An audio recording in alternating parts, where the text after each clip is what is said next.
Je m'emballe clito, les froutes, le rejet autopénétratif, avoir les couilles comme des sachets de thé, faire du sale, le syndrome de la bite invisible, le edging, le dry humping, la touillade. Alors je vais te donner des mots, des expressions qu'il y a dans ton livre et tu vas devoir me les expliquer. C'est parti. Okay. Ouais.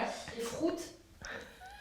J'adore les froutes. C'est la contraction entre fouf, qui veut dire en fait sexe féminin, et prout, donc en fait on connaît, ce sont des pets. Et les froutes, c'est en fait des pets vaginaux, c'est-à-dire qu'en fait avec les appels d'air qui sont émis lors de la pénétration, on se retrouve à faire des bruits, on a l'impression que c'est des pets, et souvent on se retrouve dans des grands moments de gênance où on est là en mode « je te jure, j'ai pas pété ». Faire du sale. Ça veut dire ken, kiffer le moment, ne pas se prendre la tête, donner un maximum de sa personne et ne complexer absolument pas. Et ça veut aussi dire, la sexualité n'est pas quelque chose forcément d'hygiénique, d'hygiéniste, on va dire. C'est vraiment un moment où aussi il y a des fluides, il y a des choses qui sautent, on se partage tout un tas de choses, on transpire l'une sur l'autre et c'est super et on mélange tout ça.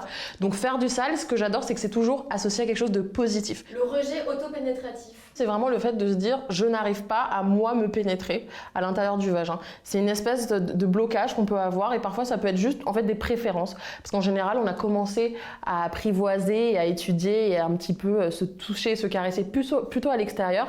D'ailleurs, il me semble que 80% des personnes qui possèdent un clitoris se masturbent que avec la partie externe du clitoris. Donc le rejet, c'est vraiment le fait de se dire, waouh, en fait, ne serait-ce que là, l'idée de me poser, de me dire que j'ai envie que je vais me mettre des doigts, j'y arrive pas du tout. Avoir les couilles comme des sachets de thé. Faut vraiment imaginer, c'est très imagé. C'est pour la plupart des personnes qui ont des couilles, ça arrive après plusieurs rapports et notamment plusieurs éjaculations et on a vraiment cette sensation de, en fait c'est vide, là voilà on est à sec, faut vraiment attendre pour un petit peu renflouer les caisses. Le syndrome de la bite invisible. Le syndrome de la bite invisible peut apparaître entre quelques heures jusqu'à quelques jours après un rapport avec pénétration dans un vagin et c'est vraiment cette sensation d'avoir encore la bite de la personne moulée à l'intérieur. Le edging. Le edging vient de l'anglais qui veut dire sur le bord de. Et le edging, il faut vraiment se dire que c'est un jeu. Donc la sexualité, les sexualités et le rapport sexuel sont véritablement des jeux. Et le edging, c'est le fait de s'approcher le plus possible de l'orgasme ou de l'éjaculation. Et ensuite de dire non, on arrête, on laisse redescendre. Et ensuite on remonte encore une fois cette espèce de pente vers l'orgasme et l'éjaculation. Et ensuite on arrête et on joue vraiment avec ce yo-yo de va-et-vient. Et à un moment donné, on décide soit ensemble, soit séparément de enfin laisser tout exploser et ça donne en général des éjaculations et des orgasmes qui sont assez dingues. Le pigasme. C'est une contraction entre pi, qui veut dire faire pipi en anglais, et gasm, qui est la fin de orgasm, qui est l'orgasme en anglais.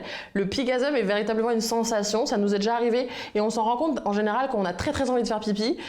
Soit on est assis dans le bus, soit on fait plein de trucs, en fait on n'a pas eu le temps et on se rend compte qu'en fait notre vessie est complètement gonflée et que c'est presque agréable. Alors attention, c'est dangereux, c'est-à-dire qu'il ne faut pas vouloir provoquer ça, c'est une sensation qui peut arriver comme ça d'un seul coup et c'est tout simplement parce que la vessie, l'intérieur du clitoris sont vraiment des organes qui sont très proches et donc le fait de gonfler complètement la vessie, ça vient presque toucher tout l'intérieur du clitoris et ce qui vient presque en fait le stimuler et nous faire du bien. En Katchana.